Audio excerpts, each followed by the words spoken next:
What's up, guys? It's your boy DG Mike back with another video. I'm not sure what I want to call this series yet, where it's just me talking to you guys about the Gundam card game, essentially, and basically state of the game, things that I like, cards that I'm playing, decks that I'm playing, how I feel about whatever's going on in a certain given week or the market. I'm not sure what I want to call this. Some kind of weird vlog style video. I don't know. If you guys have thoughts of what I should call this little stupid short series I've been doing, just let me know. I guess this is an update video to my video I put out a few weeks ago called Gundam Card Game Initial Thoughts. And I thought that I should introduce myself to you guys because we had a lot of viewers on that video. A lot of you guys are new to this channel and new to who DigiGuard United is. So I figured I'd introduce myself. My name's Michael. I'm an avid card game player. I've been playing card games for, probably 15 plus years now, like competitively at a decently. And with that, I've played multiple card games, all sorts of things. I've played Yu-Gi-Oh! Competitively, Magic the Gathering. I've played lots of Bandai games, One Piece, Digimon, which, DigiGuard United. That's where our original channel came from. It's from the Digimon card game that released in 2020. And with that, I like to think that I kind of have some experience navigating the card game realm. There's a whole bunch of decks here. There's a whole bunch of decks over there off screen you can't see. I play everything. I have decks all over my desk. So sometimes I do think that I have a valuable opinion on this stuff. And last video I put out talking about the Gundam card game, there's a lot of pushback about my thoughts on the price of the cards. And I feel like I should explain myself and why I think that I should help you guys navigate this space as well.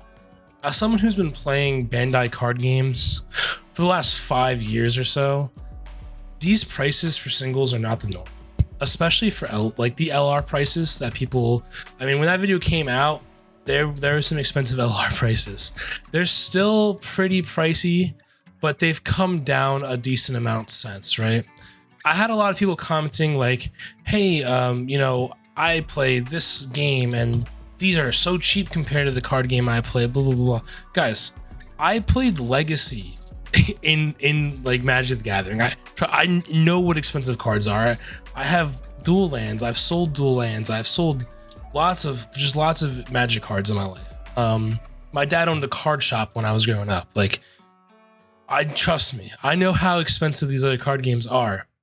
So when I say that the Gundam card game is expensive, I don't mean that it's expensive comparatively to Magic the Gathering, and even Standard right now. Standard is more expensive right now in Magic the Gathering than in Pioneer, which is a never changing. For those who don't know what Pioneer is in Magic and don't know what Standard is in Magic, Standard is a rotating format and Pioneer is a format that doesn't rotate. It basically got made because Modern was too expensive, so then they made Pioneer. This is a whole thing. I don't want to get into all that. But anyways, Standard's expensive right now in Magic, honestly. But Gundam and Bandai card games, they typically are not that much money to get into, right? At least on the low end. And I understand this is the first set, but it's a little crazy. And I know a lot of people are going to be like, oh my God, but who cares? I just spent $500 on this one card and I can build a whole Gundam deck for that. And absolutely you can. You are correct. I have 2 Gundam decks that I'm playing right now.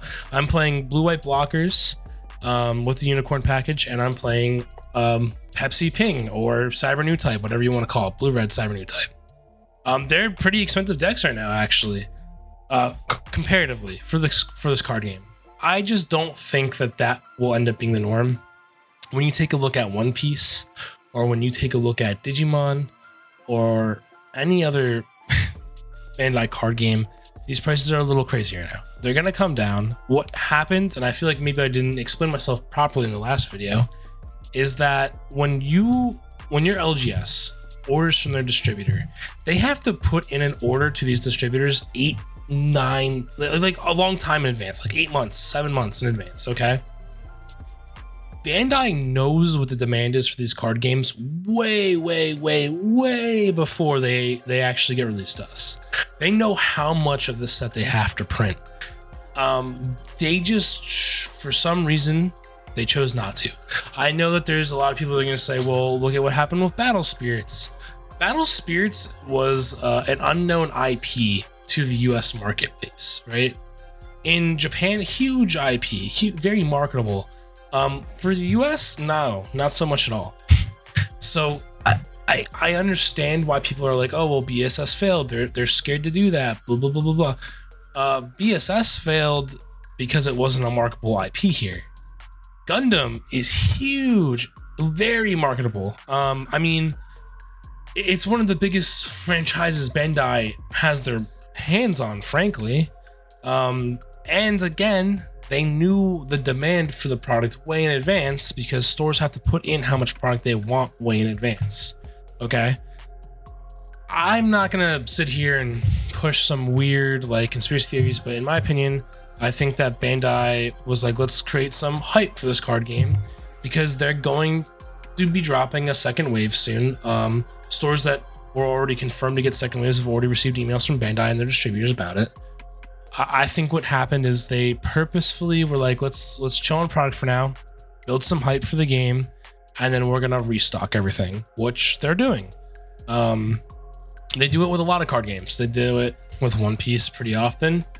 It's just not really a surprise to me anymore. If you've been playing any of the other Bandai card games, you know how it goes. With that all being said, prices will be dropping soon. Just be on the lookout for these for this next drop. This next wave, I should say. With that being said, try to find an LGS that will do right by you. That's my word of advice. Our LGS, the Gamer's Edge, which by the way, I don't even actually have an LGS near me. I live in Winchester, Virginia now. There are no local game stores that have locals near me or sell this Gundam card game product. So go figure. I travel back to Stroudsburg, Pennsylvania, which is where I'm from originally, to go play and buy products from my LGS up there because they treat me so well. I am willing to drive 3.5 hours out of my way to go up there to play games and to buy product from them because they are phenomenal. Shout out to the manager of the store, Dan. He is great. He always does well by his player base, and that's why I have no problem giving them money. Like, frankly, they sell their boxes at such reasonable prices that it's not even fathomable for me to spend money elsewhere. And I understand not everyone is going to have a store like that. But when you find a place like that, you have to support them. Because if you don't support them, then they aren't going to be around any longer. And that's just, you know, that's how you beat scalpers. Find stores that actually want to do good by their player base. And then on top of that, sorry, I know this is never ending. On top of that, find a deck that you think is going to suit your play style. I think that there's a lot of hype on the main decks in this game right now because, again, it's only set one. We have a limited card pool, but a lot of people, you know, playing blue-white blockers. They're playing blue-green wing. They're playing blue-red new type, blah, blah, blah, Xeon, etc. Find what you like and just play it. I think that the Zaf deck is really cool. And in fact, I was in a little small tournament over this weekend. I was talking to some of the guys and one of them was playing Zaf and he loved it. He showed me his deck list. We talked about it. It looked super fun to play. Like, you don't have to be super concerned with playing the meta if you aren't competing in tournaments. If you're just going to a locals, dude, don't be caught up in the price of how expensive some of these cards are. Just have fun. I personally think, and I know, you know, people are gonna be like, oh, well, it's hard to have fun if I'm losing to all these decks that are so much better. You will be able to build a deck for cheap that's still good and it will steal some games. We are in this weird meta where the game just came out. People are trying to figure out what to play still. The best strategies aren't always the best. I mean, you could literally just build like a rush deck where you just slam every cheap body you have and you're gonna steal games from people because you're gonna have 6 bodies on the field by like turn 3, turn 4, and you're gonna take their entire shields. If you've ever played Digimon, it's like a strategy called Rookie Rush. Like, those are viable strategies right now. You don't have to play these expensive LRs. You can play these cheap commons, uncommons, and rares and get away with it. You can, I mean, heck, one of the best blue cards in the game and the best blue pilot in the game is Amuro and Gundam from the starter deck. Straight up, one of the best cards. You could just play Federation Rush and absolutely steal games from people. So don't get too caught up in the hype prices. Don't stress too much about it, and just honestly have fun. That's my advice for you guys. Be on the lookout for this next wave. I'm pretty excited for this next wave to come, only because I want to. This is the first card game that I'm actively trying to get master sets of, because frankly, I'm a huge Gundam fan. I've been a huge Gundam fan since I was like 5 years old. This franchise just holds a very special place in my heart. And yeah, I just want to collect the cards. I want to collect the cards and play the game, obviously. And this is the first card game that I've ever actually been like, oh man, I want a playset of LRs. I want one of each alt art, etc. Like, I've never done that for the card games. For One Piece, closest I got, I started collecting all the alt art leaders, just the face leaders. I don't really like, I don't know. I don't like the non-face leaders, but I love the face leaders. And I picked up this cool little binder right here, just holds one card each, and yeah, I just buy the face leaders for every set I can.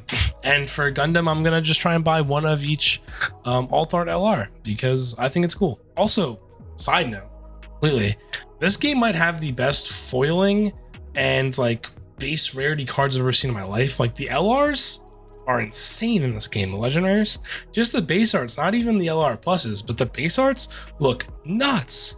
So yeah, those are just my thoughts. Bunch of random things being said, random jumblings. I don't know what I'm going to call these videos. A vlog style podcast. I don't know, whatever you want to call it. But till next time, I'm going to be posting some deck profiles, talking about some gameplay, all that good stuff soon too. So be on the lookout for that, and peace.